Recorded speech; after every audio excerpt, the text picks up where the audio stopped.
Future tense. अब तक के लिए हम लोग इस टेंस में इसकी 3 काइंड्स के बारे में पढ़ चुके हैं, according to translation and introduction. Introduction में आप जान चुके हैं कि फ्यूचर टेंस हम किसे कहेंगे। वे सभी क्रियाओं के रूप जो दर्शाता है कि कोई काम आने वाले समय में संपन्न होगी, उसे फ्यूचर टेंस कहा जाता है। फ्यूचर टेंस के 4 काइंड्स होते हैं, जिसमें हम लोगों ने सिंपल फ्यूचर यानी फ्यूचर इंडेफिनिट टेंस के बारे में देखा, हम लोगों ने फ्यूचर कंटिन्यूअस टेंस के बारे में देखा, हम लोगों ने फ्यूचर परफेक्ट के बारे में देखा, जहां पे आपने देखा कि हम उन टेंस को कैसे पहचानते हैं और उसमें किस प्रकार के रूल्स के प्रयोग होते हैं, किस टेंस में कौन से वर्ब फॉर्म यूज किए जाते हैं। आज हम फ्यूचर टेंस के परिचय में इसके लास्ट काइंड के बारे में अध्ययन करेंगे, जिसे फ्यूचर परफेक्ट कंटिन्यूअस टेंस कहा जाता है। तो बने रहेंगे वीडियो के साथ और एक एक पॉइंट को सावधानी पूर्वक समझेंगे, जो आपके ग्रामर, रिटन और स्पोकन इंग्लिश को समझने में काफी मदद करेगा। सो लुक हियर, हम लोग आज के डेट में पढ़ रहे हैं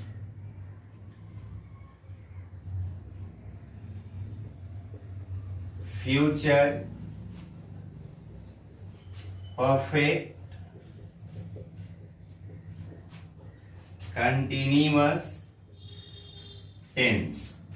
इस टेंस को पहचानने का जो विधि है उस पर ध्यान देंगे आप। क्रिया, मेन वर्ब या एक्शन, यानी किसी भी काम के नाम, आप जो भी काम करते हैं उस काम के नाम के अंत में अगर उस काम की बनावट, क्रिया की बनावट ऐसा हो ता रहेगा, ती रहेगी, ते रहेंगे, या रहा, होगा, रही, होगी, रहे होंगे प्लस समय, तो आप समझेंगे कि यह फ्यूचर परफेक्ट कंटिन्यूअस टेंस है। इस टेंस को पहचानने की यह एक विधि है कि यदि किसी क्रिया के अंत में या क्रिया का वह रूप जिसके अंत में ता रहेगा, ती रहेगी, ते रहेंगे, रहा होगा, रही होगी, रहे होंगे प्लस समय का प्रयोग हो, तो हम समझते हैं कि यह फ्यूचर परफेक्ट कंटिन्यूअस टेंस हुआ। अब इसके कुछ एग्जाम्पल को हम समझते हैं अकॉर्डिंग टू वेरियस सेंटेंस। यहाँ हम एक सेंटेंस को रखते हैं अफर्मेटिव सेंटेंस। इस टेंस में इस सेंटेंस के लिए जो रूल होते हैं उस पर केयर करेंगे आप। हम सबसे पहले सब्जेक्ट का प्रयोग करते हैं, उसके बाद शैल या विल को सेलेक्ट करते हैं, फिर हैव का प्रयोग करेंगे, इसके बाद बीन लिखते हैं, उसके बाद V4। यहाँ V4 का मतलब क्रिया से हुआ, यानी सेंटेंस में जिस काम की चर्चा हम करेंगे, जैसे खाना, पीना, सोना, जगना, हंसना, बोलना, लाइक दैट। इसके बाद जो है ना हम ऑब्जेक्ट का प्रयोग करेंगे। टाइम को इंडिकेट करने के लिए इसके पहले फॉर या फ्रॉम प्रीपोजिशन का प्रयोग करेंगे और तब लास्ट में टाइम लिखेंगे। It is the rule for future perfect continuous tense. Future perfect continuous tense को ट्रांसलेट करने के लिए अफर्मेटिव सेंटेंस में हम इस रूल का प्रयोग करेंगे। एक पॉइंट पर ध्यान देते हैं, यहाँ पे यह एक ऐसा टेंस है जिसमें सबसे ज्यादा वर्ब का प्रयोग किया जाता है, यानी इस टेंस में 4 वर्ब का एक सेट यूज होता है, जिसमें शैल या विल इन दोनों में से किसी एक का प्रयोग करते हैं। इसके बाद हैव का प्रयोग करेंगे, तब बीन का प्रयोग करेंगे और वर्ब का फोर्थ फॉर्म यूज करेंगे। यह वर्ब जो है ना सेंटेंस में जो क्रिया की जिस काम का हम चर्चा करेंगे उसको जो है ना चेंज करके यहाँ पे लिखते हैं। तो पहचान और रूल हमारे सामने रहा। अब हम कुछ एग्जाम्पल को यहाँ पे सॉल्व कर ले, रूल जो है ना आसानी से समझ में आ जाएगी। आइए हम यहाँ एक पॉइंट पे और ध्यान दें, यहाँ टाइम के पहले फॉर या फ्रॉम का प्रयोग करना होता है। तो फॉर के यूज से इसके पहले आप प्रीवियस टेंसेस में देख चुके हैं। जिस समय हम लोग प्रेजेंट परफेक्ट कंटीन्यूअस टेंस को पढ़ रहे थे, पास्ट परफेक्ट कंटीन्यूअस टेंस को पढ़ रहे थे। ये जो फ्रॉम है इस पे थोड़ा सा आपको फोकस करने की जरूरत होती है, तो हम इसको नोट में समझ लेते हैं। यह फ्रॉम जो है ना, जस्ट इक्विवेलेंट टू सिंस, ये सिंस के बदले ही यूज किए जाते हैं। दोनों का प्रयोग जो है ना पॉइंट इन टाइम के पहले होता है। यह फ्रॉम जो है ना point in time in future, और जस्ट इसके बदले हम लोग सिंस का प्रयोग कर चुके हैं, point in time in past. ये पॉइंट इन टाइम के पहले जो है ना फ्रॉम और सिंस के प्रयोग किए जाते हैं। अब जिस दिन के बारे में, महीना के बारे में, वर्ष के बारे में आप डिस्कस कर रहे हैं, अगर वो पॉइंट में है, कोई एक बिंदु है, अगर वो आने वाला है तो उसके पहले फ्रॉम का प्रयोग, अब बीत चुका है तो उसके पहले सिंस का प्रयोग। इसको शॉर्टकट में ऐसे याद कर लीजिए। अब तक जब हम प्रेजेंट परफेक्ट कंटीन्यूअस टेंस को ट्रांसलेट कर रहे थे, पास्ट परफेक्ट कंटीन्यूअस टेंस को ट्रांसलेट कर रहे थे, उन दोनों टेंस के क्रियाओं में समय के पहले जहां जहां आपने सिंस का प्रयोग किया था, अब वहां फ्यूचर टाइम में फ्रॉम का प्रयोग करेंगे। यानी आने वाले समय में, आने वाले समय को दर्शाने के लिए उसके पहले सिंस के प्रयोग नहीं किए जाते हैं। Any problem? अब एग्जांपल को सॉल्व कर लेते हैं। यहां एक सेंटेंस रखते हैं, राम सोमवार से बाहर जा रहा होगा।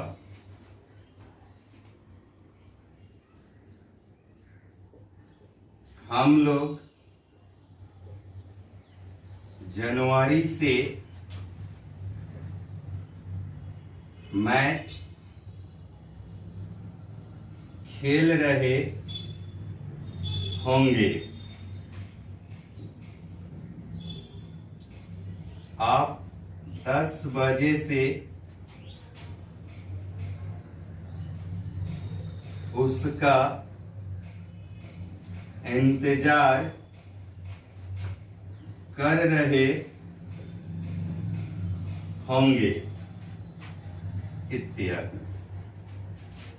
अभी जो सेंटेंस हमारे सामने है, सेंटेंस पढ़ने से बोध होता है कि कोई क्रिया आने वाले समय में किसी एक बिंदु से शुरू होगी और उस दिन से लगातार होती रहेगी।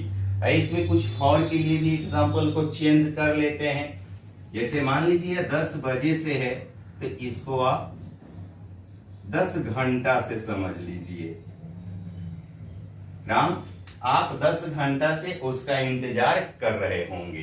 तो इस तरह के सेंटेंस में जो है ना टाइम एक विशेष पहचान रखता है कि कोई क्रिया किसी एक बिंदु से या किसी अवधि से शुरू होगी और लगातार कुछ दिनों तक होती रहेगी। कब समाप्त होगी हम इसके बारे में यहाँ पे डिस्कस नहीं करेंगे। यहाँ पे इतना ही समझेंगे कि बस क्रिया शुरू होगी और जारी रहेगी। अब इस तरह की सेंटेंस को जब हम ट्रांसलेट करते हैं तो आइए अकॉर्डिंग टू रूल्स देख लेते हैं। रूल हमारे सामने है।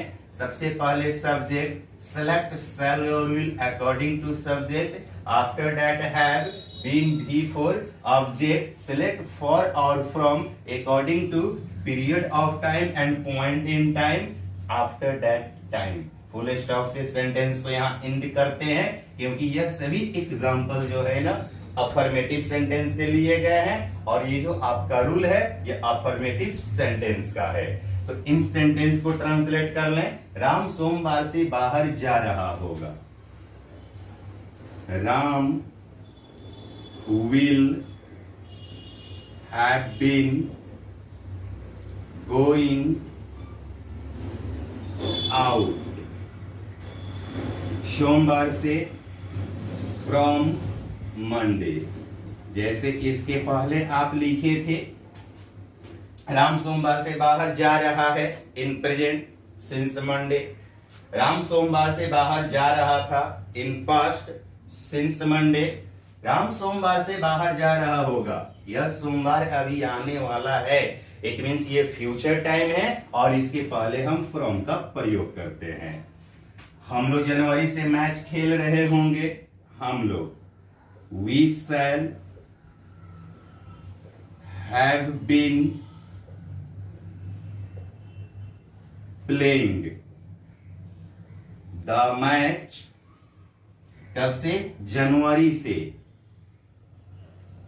From January. जैसे आप 10 घंटा से उसका इंतजार कर रहे होंगे, यहां ट्रांसलेट कर लीजिए, you will have been waiting for him. कब से? 10 घंटा से। तो फॉर 10 आवर्स। ये फॉर का प्रयोग प्रेजेंट, पास्ट और फ्यूचर परफेक्ट कंटिन्यूअस टेंस में ज्यों का त्यों किए जाते हैं। बस इतना ही याद रखेंगे कि जिस तरह से हम प्रेजेंट परफेक्ट कंटिन्यूअस और पास्ट परफेक्ट कंटिन्यूअस के अंतर्गत सेंस का प्रयोग किया, उसके बदले फ्यूचर परफेक्ट कंटिन्यूअस टेंस में फ्रॉम का प्रयोग करते हैं। बोलिए, एनीबॉडी एनी प्रॉब्लम? हमने यहाँ पे इसको आसानी से समझ लिया कि फ्यूचर परफेक्ट कंटिन्यूअस टेंस किसे कहते हैं। फ्यूचर परफेक्ट कंटिन्यूअस टेंस को कैसे पहचानेंगे हिंदी वाक्य के अनुसार, और इसको ट्रांसलेट करने के लिए अफर्मेटिव सेंटेंस में किस प्रकार के रूल का प्रयोग करते हैं, कब फ्रॉम यूज करते हैं और कब फॉर का प्रयोग करते हैं। Okay, write down. इसके आगे जो भी होता है नेगेटिव और इंट्रोगेटिव सेंटेंस, उसे हम लोग अभी और इसी क्लास में समझेंगे। Okay, write down.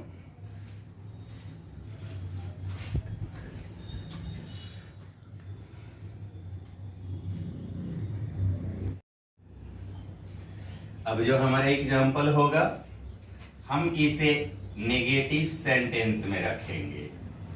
Negative sentence in future perfect continuous tense. अब देखिए, इस तरह के सेंटेंस को ट्रांसलेट करने के लिए जो हम रूल यूज करेंगे, उसका बनावट ऐसे होगा। सबसे पहले सब्जेक्ट, इसके बाद शैल या विल, और इसके बाद नॉट को मेंशन करेंगे। फिर हैव का प्रयोग करते हैं, इसके बाद बीन का प्रयोग करते हैं, वर्ब का फोर्थ फॉर्म ऑब्जेक्ट। फिर इसके बाद फॉर या फ्रॉम का प्रयोग करते हैं, लास्ट में टाइम लिखेंगे। अब इस रूल के प्रयोग करने के लिए हम यहाँ कुछ एग्जाम्पल के बारे में अध्ययन कर ले। जैसे मान लीजिए, वह 10 दिनों से वहां नहीं जा रहा होगा। हम लोग सोमवार से काम नहीं कर रहे होंगे।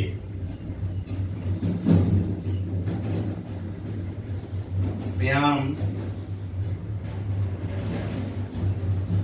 5 माह से मैच नहीं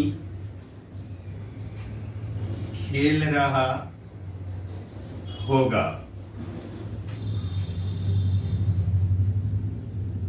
आप 10 बजे से उसे नहीं पढ़ा रहे होंगे, इत्यादि। एक बार एग्जांपल पर क्लियर कर ले आप लोग। प्रत्येक सेंटेंस में नहीं का प्रयोग है, ऐसे सेंटेंस को नेगेटिव सेंटेंस बोला जाता है। प्रत्येक क्रिया के अंत में रहा होगा, रही होगी, रहे होंगे इत्यादि का प्रयोग है। इस तरह के एक्शन के क्रिया के रूप को फ्यूचर परफेक्ट कंटिन्यूअस टेंस बोलेंगे। यानी यह फ्यूचर परफेक्ट कंटिन्यूअस टेंस में नेगेटिव सेंटेंस के एग्जाम्पल हुए, जिसके लिए रूल हमारे सामने रखा गया है। इसके पहले जो आप रूल यूज किए हैं बिल्कुल उसी रूल का प्रयोग करना है। शैल विल के बाद जो है ना नॉट का प्रयोग करना है। So answer is here. इस रूल के अनुसार हम ट्रांसलेट कर लें इसे। वह 10 दिनों से वहां नहीं जा रहा होगा। He will not have been going there for 10 days। हम लोग सोमवार से काम नहीं कर रहे होंगे। We shall not have been working सोमवार से from Monday। श्याम 5 माह से मैच नहीं खेल रहा होगा। Shyam will not be playing the match 5 माह से for 5 months। आप 10 बजे से उसे नहीं पढ़ा रहे होंगे। You will not have been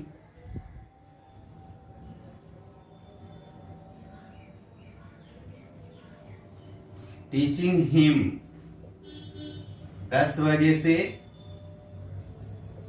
from 10 o'clock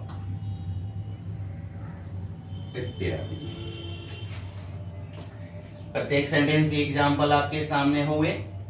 negative sentence, affirmative sentence, हमने दोनों सेंटेंस को देख लिया। कब नॉट का प्रयोग करते हैं, इस टेंस में वर्ब के बनावट कैसे होते हैं, आपको बात बहुत अच्छा से समझ में आया। अब आप इसे नोट करें। इसके आगे हम लोग इंट्रोगेटिव सेंटेंस के बारे में विस्तार से समझ लेते हैं। Okay, write down.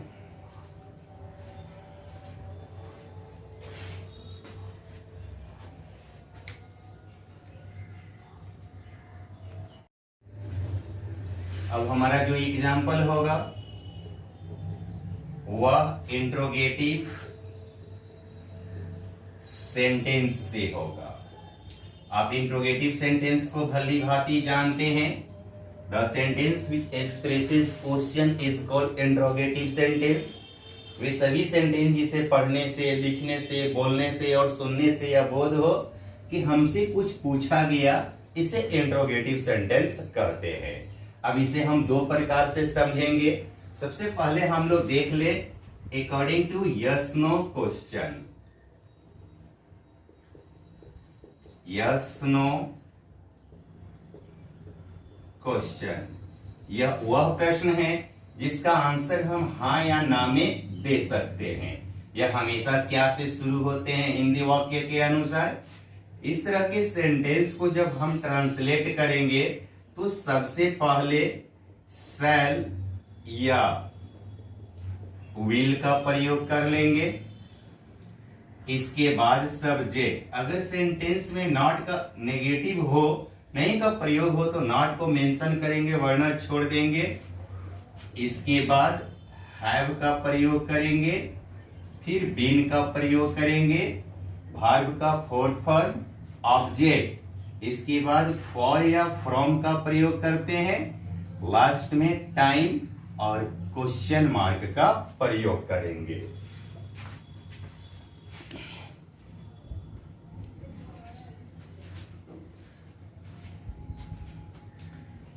यहाँ क्वेश्चन मार्क कट रहा है, आप यहां से इसको देख लीजिए।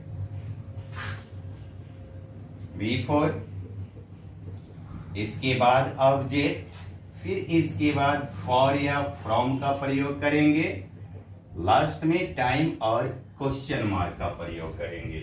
तो अकॉर्डिंग टू रूल हम कुछ प्रॉब्लम को सॉल्व कर ले यहां पे।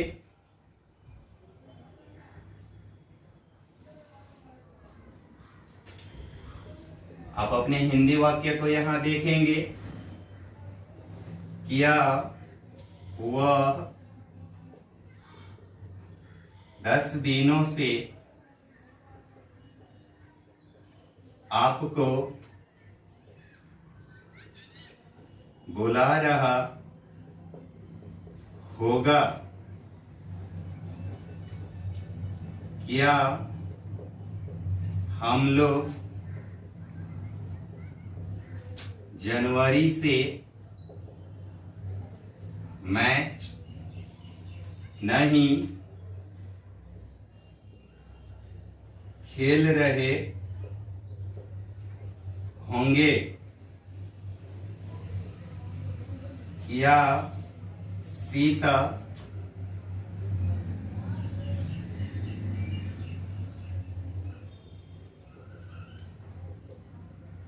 पांच वर्षों से हिंदी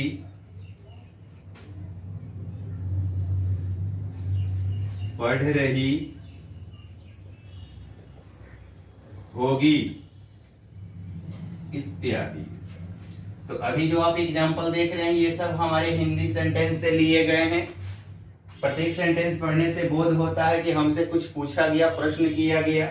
तो ऐसे सेंटेंस को इंट्रोगेटिव सेंटेंस कहते हैं। इसमें से प्रत्येक प्रश्न का आंसर आप हाँ या ना में दे सकते हैं, अतः इसे यस नो क्वेश्चन कहेंगे। अब जब इसे ट्रांसलेट करेंगे तो रूल हमारे सामने रखा हुआ है। अकॉर्डिंग टू दिस रूल, इस रूल के अनुसार आइए देखें कि हमारा ट्रांसलेशन कैसे बनता है। क्या वह 10 दिनों से आपको बुला रहा होगा? Will he have been calling you for 10 days? क्या हम लोग जनवरी से मैच नहीं खेल रहे होंगे? हम लोग, इसलिए shall we not have been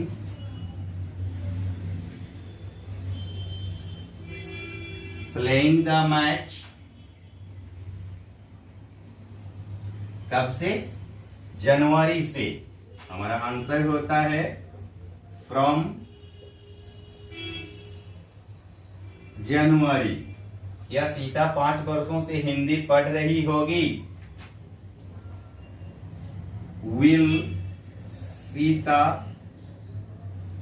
have been reading Hindi?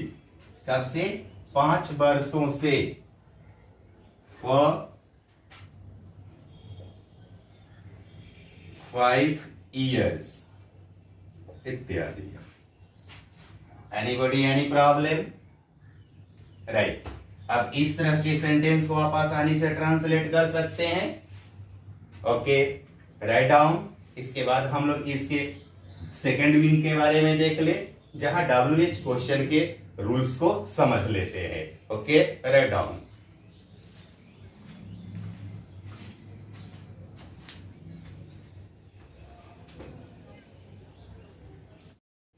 यहां पे देखिए, इंट्रोगेटिव सेंटेंस के हम सेकंड विंग के बारे में अध्ययन करेंगे। इसे बोला जाता है WH क्वेश्चन। WH क्वेश्चन यह वह प्रश्न है जिसका आंसर न हम हाँ में दे सकते हैं और ना में दे सकते हैं। वे सभी प्रश्न जिसके आंसर हम हाँ या ना में नहीं दे सकते, इन्हें WH क्वेश्चन कहा जाता है। इस तरह के क्वेश्चन को जब आप ट्रांसलेट करेंगे, यानी सेंटेंस को जब आप ट्रांसलेट करेंगे, तो इसके लिए रूल की बनावट इस प्रकार से होता है। हम सबसे पहले WH वर्ड का ही प्रयोग करते हैं। WH वर्ड जैसे हु, हुम, वेयर, व्हाई, व्हेन, हाउ, इस टाइप के जितने भी वर्ड होते हैं वो सेंटेंस में सबसे पहले यूज हो जाएंगे। इसके बाद हम शैल या विल का प्रयोग करेंगे, फिर सब्जेक्ट रखेंगे। अगर सेंटेंस नेगेटिव हो तो नॉट मेंशन करेंगे वरना छोड़ देंगे। इसके बाद हैव का प्रयोग करेंगे, फिर बीन का प्रयोग करेंगे, भी फॉर और ऑब्जेक्ट का प्रयोग करेंगे। इसके बाद फॉर या फ्रॉम का प्रयोग करेंगे और लास्ट में टाइम विद क्वेश्चन मार्क का प्रयोग करेंगे। रूल हमारे सामने होता है।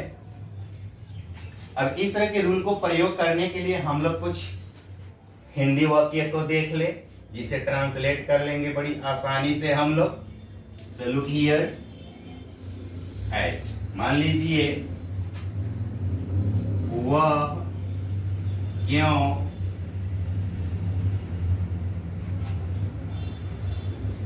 दो दिनों से मेरा इंतजार कर रहा होगा।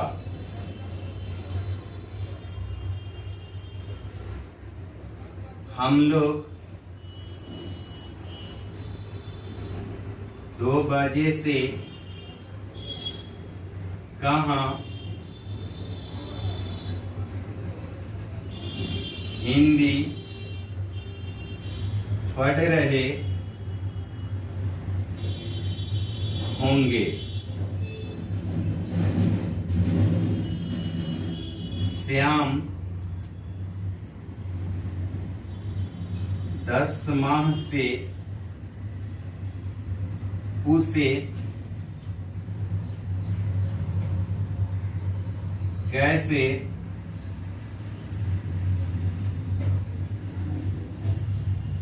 नहीं पढ़ा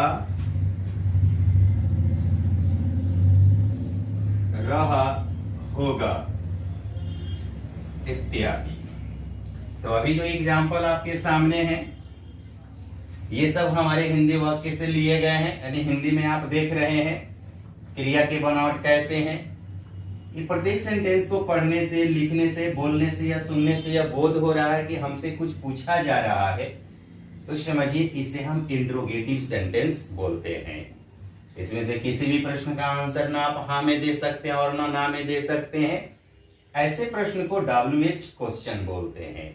जब इसे ट्रांसलेट करना हो तो रूल हमारे सामने रखा हुआ है। आप इस रूल के अनुसार आएंगे और एक एक सेंटेंस को ट्रांसलेट करेंगे, जो काफी आसानी से सॉल्व हो जाता है, यानी ट्रांसलेट हो जाता है। जैसे वह क्यों 2 दिनों से मेरा इंतजार कर रहा होगा। Why will he have been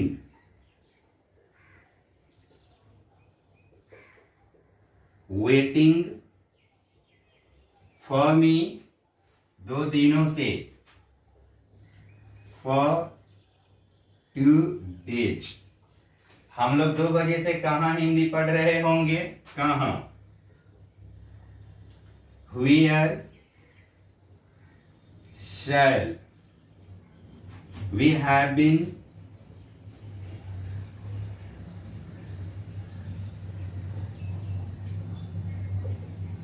reading Hindi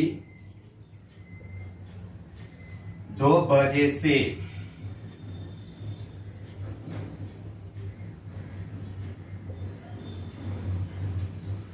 From 2 o'clock। Shyam 10 माह से उसे कैसे नहीं पढ़ा रहा होगा?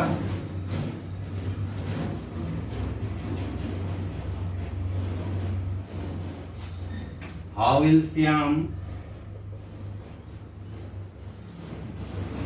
not have been teaching him 10 माह से for 10 months, इत्यादि। Anybody any problem? According to rule, हमने इस सेंटेंस को बड़े आसानी से यहाँ ट्रांसलेट कर लिया। आप सबों को बात समझ में आ गया? ओके। अब यहाँ आप देखेंगे हम लोगों ने टेंस का introduction, form and structure according to translation complete किया। यहां तक आपने जाना कि टेंस किसे कहेंगे, टेंस के कितने काइंड होते हैं, प्रत्येक काइंड के कितने काइंड होते हैं, और प्रत्येक काइंड्स को हम कैसे पहचानेंगे। आपका जो है ना tense line by line, step by step हम लोगों ने पूरा किया। अभी आप जितने भी टेंस के बारे में आपको बताया गया 12 प्रकार से, सभी का रिवीजन करेंगे। और इसके बाद जो है ना अब हम इसके यूज एंड फंक्शन के बारे में अध्ययन करेंगे कि टेंस का हमारे डेली लाइफ में क्या यूज है। For written English, for spoken English, यानी यहां से हम टाइम एंड टेंस के अंतर्गत देखेंगे कि आपके एग्जामिनेशन में the most important for your examination, आप बिहार बोर्ड के स्टूडेंट हैं, +2 के, सीबीएसई बोर्ड के हों या किसी भी जनरल कंपटीशन की आप तैयारी करते हो, अगर टाइम एंड टेंस आपको आसानी से समझ में आया तो समझिए कि आप इस पेपर में, इंग्लिश के पेपर में बेहतर प्रदर्शन करेंगे, कहीं किसी प्रकार का प्रॉब्लम नहीं होगा। सो इसके बाद जो हमारा सेक्शन शुरू होगा टाइम एंड टेंस, और बिहार बोर्ड और सीबीएसई बोर्ड इंटरमीडिएट के स्टूडेंट के लिए, और किसी भी जनरल कंपटीशन, एसएससी हो, बैंकिंग हो, रेलवे हो, अगर आप इस सब का तैयारी करते हैं तो उसके लिए काफी मोस्ट इंपोर्टेंट चैप्टर होगा। इसलिए आप इसे नोट करेंगे।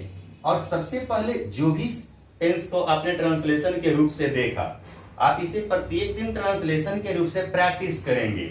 अगर आपकी प्रैक्टिस रहेगी, जैसे हम लोग जानते हैं ना, practice makes a man perfect. अगर आप चाहते हैं कि आपका हर फॉर्म, स्ट्रक्चर, टेंस, रूल्स सब जो है ना आसानी से आपके दिमाग में घूमता रहे, तो इसके लिए आपको जो है ना डे बाय डे प्रैक्टिस करता रहना पड़ेगा। आप प्रैक्टिस में रहिए। ट्रांसलेशन से आपको यह बेनिफिट होगा कि हम अगर किसी सेंटेंस को लिखते हैं तो आप उसे आसानी से समझ पाएंगे। अगर वर्ड मीनिंग आपका स्ट्रांग है तो बड़ी आसानी से हिंदी से इंग्लिश और इंग्लिश से हिंदी आप बना पाएंगे। Okay, write down. और अगले क्लास के लिए आप नियमित रूप से बने रहें ताकि आपका टाइम एंड टेंस जो है ना काफी आसानी से समझ में आ सके। ओके।